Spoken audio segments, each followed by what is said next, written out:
Hello students, good afternoon. आज हम पढ़ेंगे आपकी बुक इंग्लिश रीडर का पार्ट 4, जिसका नाम है क्वीन ऑफ झांसी, झांसी की रानी। India is the country of braves. Bharat वीरों का देश है। We all know about the brave queen of Jhansi, Maharani Lakshmibai. हम सभी झांसी की बहादुर रानी लक्ष्मीबाई के बारे में जानते हैं। She was born in 1835 in Maharashtra. उनका जन्म 1835 में महाराष्ट्र में हुआ था। Her real name was Manu. उनका वास्तविक नाम मनु था। Her father's name was Moropant.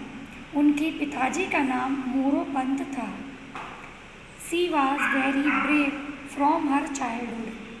वह बचपन से ही बहुत बहादुर थी।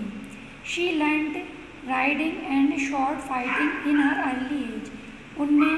उन्होंने कम आयु में ही घुड़सवारी करना तथा तलवारबाजी सीख ली थी।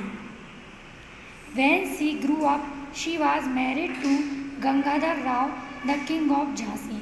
जब वह बड़ी हुई तो उनका विवाह झांसी के राजा गंगाधर राव के साथ हो गया।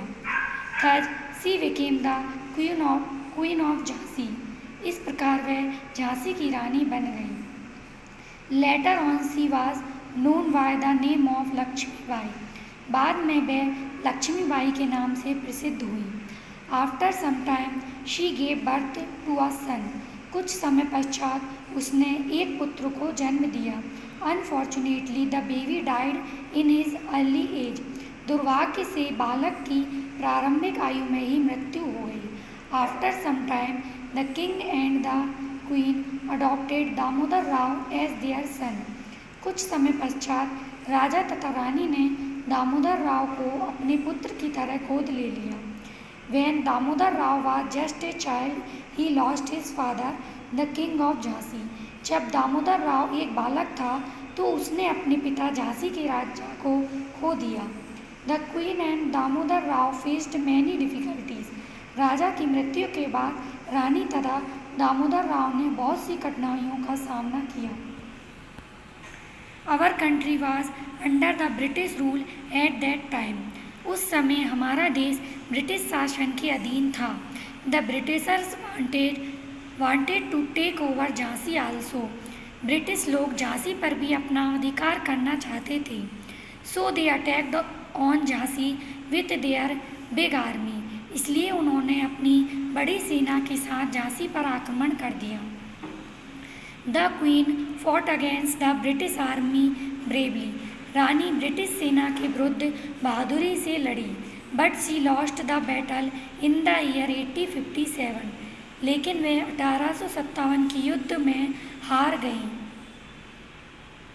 She was shot dead on her horse in the battlefield।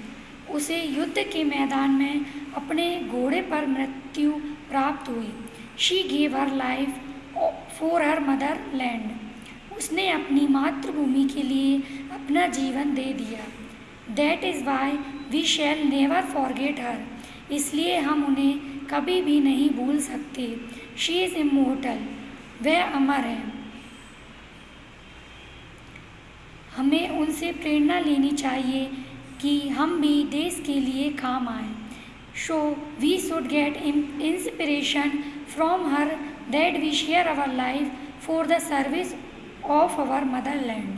हमें उनसे प्रेरणा लेनी चाहिए कि हम भी देश के लिए काम आएं। Okay students, your chapter is finished. Bye. Thank you.